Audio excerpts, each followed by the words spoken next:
Ahmed Messaada, on va parler aussi de... il y a eu un petit débat sur la question des crânes, le retour des crânes des anciens combattants algériens qui sont aujourd'hui au Musée de l'Homme en France.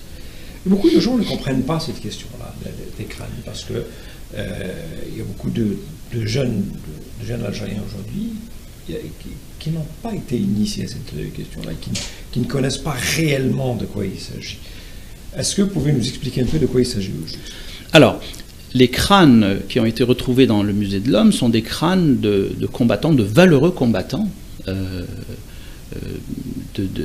datant de la période de la conquête de l'Algérie. Disons, par exemple, pour le cheikh Bouziane, c'était un grand combattant, chef combattant de la région de Zaatcha. Le village a été assiégé en 1849. Il a été assiégé. Tous les habitants ont été tués. Ils l'ont pris vivant. Lui et son fils et une autre personne qui était un genre de marabout dans le village. Ils l'ont emmené vivant. Ils l'ont fusillé, ils ont coupé la tête de ces trois personnes-là et ils les ont exposés sur une baïonnette dans le marché de Biskra. C'est ces crânes-là que vous retrouvez au Musée de l'Homme. Vous comprenez un peu. C'est-à-dire qu'il n'y a ni respect des règlements ou des lois des guerres, il n'y a même pas le respect de la personne. Que fait un crâne dans un musée?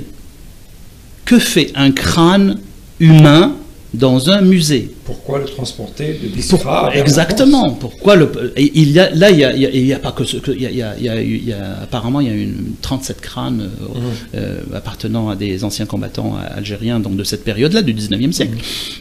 Il y a par exemple le lieutenant de l'émir Abdelkader, il y a le lieutenant de Bobarla par exemple. Et il y a des exactement. Donc il y en a beaucoup. Mais que font des crânes dans un musée? Et pourquoi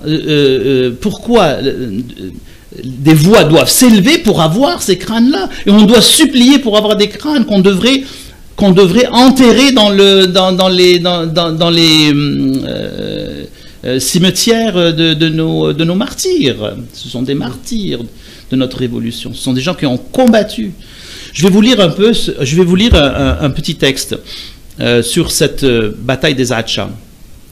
Le journaliste Louis de Baudicourt raconta en 1853 avoir vu les Zouaves se précipiter avec fureur sur les malheureuses créatures qui n'avaient pas pu fuir, puis s'acharner.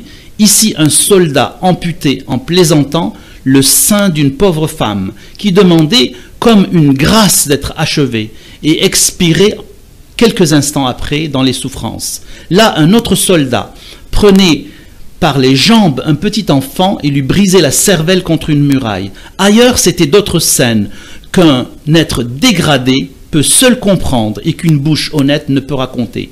Des procédés aussi barbares n'étaient pas nécessaires et il était très fâcheux que nos officiers ne soient pas plus maîtres en expédition de leur troupe d'élite qu'un chasseur ne l'est d'une meute de chiens courant quand elle arrive avant lui sur la proie. D'après les estimations les plus basses, il y eut ce jour-là 800 Algériens massacrés. Tous les habitants? Non. Le général Herbillon se crut obligé de fournir cette précision. Un aveugle et quelques femmes furent les seuls épargnés. Le pire, c'est que la presse française d'alors reprit ce rapport cynique. Est-ce ça la civilisation? Est-ce ça l'apport positif de la colonisation? Franchement, c'est incroyable ce que vous venez de lire. Personnellement, c'est venu me chercher. C'est très. Quand on parle de barbarie, quand on parle de crime contre l'humanité, c'est cette image de ce soldat qui fracasse le crâne d'un enfant. Et qui enlève le sein d'une femme. Et ce n'est pas des Algériens qui ont écrit ça. C'est un journaliste, Louis de Baudicourt. C'est un journaliste qui a raconté ça dans un journal. Alors vous voyez, quand on nous parle que Chirac signe une loi bon, c'est vrai que la loi a été abrogée une année, il y a eu tellement de tollés que la loi a été abrogée en 2006. Mais comment penser que la colonisation, que le colonialisme est un bienfait? Ça, je n'en reviens pas qu'en 2017, on continue à prôner de tels... Ce qui est étrange avec la France, c'est que en 2005, quand ils ont voté cette loi-là, du rôle positif du colonialisme, les 2/3 des Français, dans un sondage, 2/3 des Français étaient d'accord avec la proposition. 2/3 des Français étaient d'accord. Donc, on n'est pas sorti de l'auberge. Pourquoi? Parce qu'il y a une désinformation totale au niveau du peuple français. Le peuple français ne sait pas ce qu'ont fait on leur parle des routes, des magasins, des bâtiments, des chemins de fer, etc. Et ils ne savent pas que ces chemins de fer et ces maisons ont été construits pour les Français et non pas pour les Algériens.